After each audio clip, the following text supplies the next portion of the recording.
Look at chapter 7, perimeter, area, and volume. You probably have learned this before. Perimeter is around a certain shape. Area is what's inside a certain 2D shape, and volume is what the content of a 3D shape.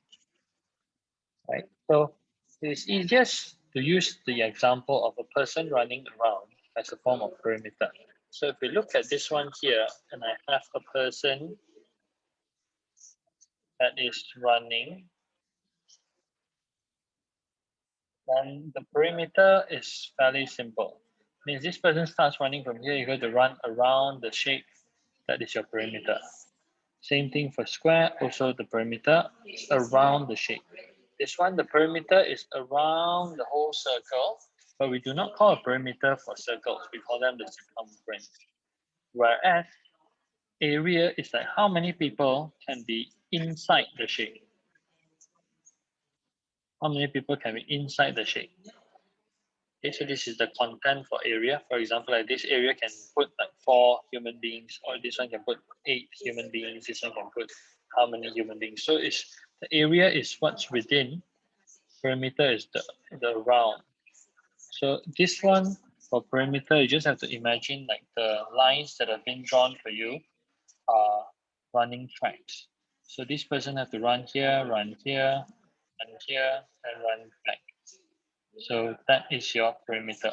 So normally when you watch movies or when you play games, they normally tell you to secure the perimeter. Means that you need to secure or need to make sure the surrounding is covered. Means the whole area has been secured. So this person got to patrol and check all around, then they can say that the perimeter is secure. Means the walls outside of your building is secured.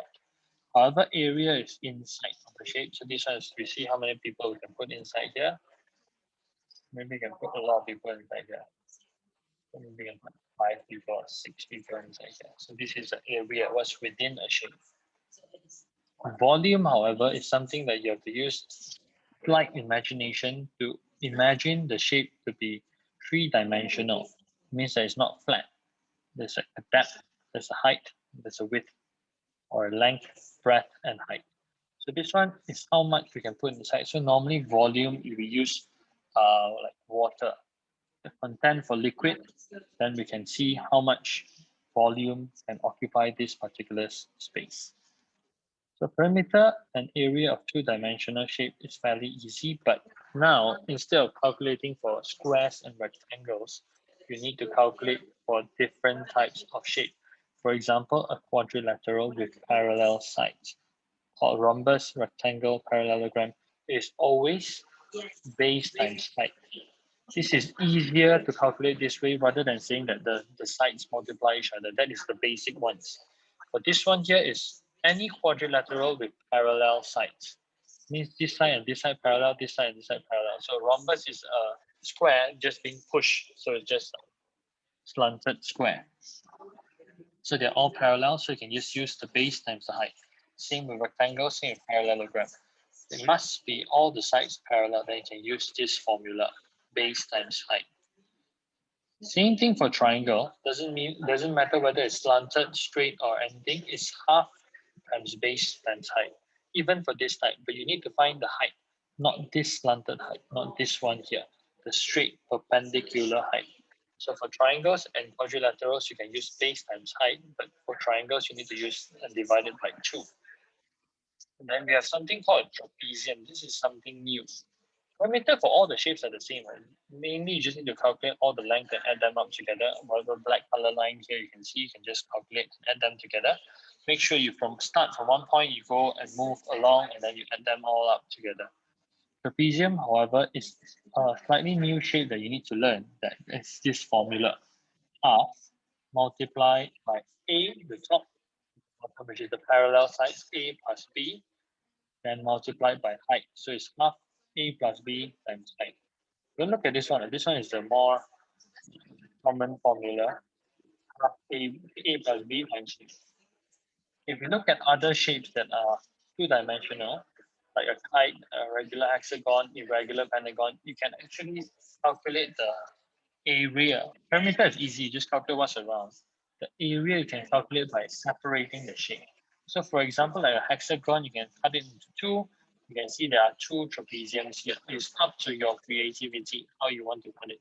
So you can see one trapezium, another trapezium. If you don't want to cut it like that, you can also cut it like this, where you can get one triangle here, and then you get another triangle here, and then you get a rectangle in the middle. It's up to you, but you still get the same area. This one, you can cut it to these two triangles, or you can also cut it to these two triangles.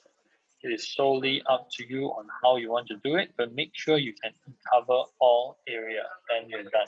So you can use this two triangle or just now the two triangle. Irregular shape, however, you need to be more careful because they have like little triangles there. So for example, if I calculate this, I will cut it here, then I will cut it here, and then I might cut it here. So I'll get one trapezium, one rectangle, one triangle, another triangle. So these ones will be the ones that are more complicated.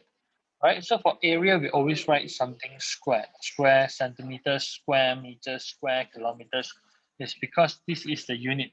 Square unit means that it is representing area or the content within two-dimensional shapes. Okay, 2D shapes are flat shapes. So this one, you just basically need to cut the shape into two, one rectangle, one triangle. And you just find the area here and area here, add them together. However, questions like this can be tricky because if they ask you to calculate the perimeter, you cannot calculate this line because this line is within the shape. You need to draw a human being and start running around. Running around 1, 2, 3, 4, 5. Okay, this one doesn't count because this is inside the shape. Perimeter is only what's outside. So even if I draw a lot of lines here, the perimeter will not increase because the perimeter is only the outer side. Even I draw all these lines, it doesn't mean that I need to calculate this as perimeter. So mistakes always happen when we calculate what's inside the shape for perimeter. You only need to calculate the outer wall. All right, that's all for 7.9.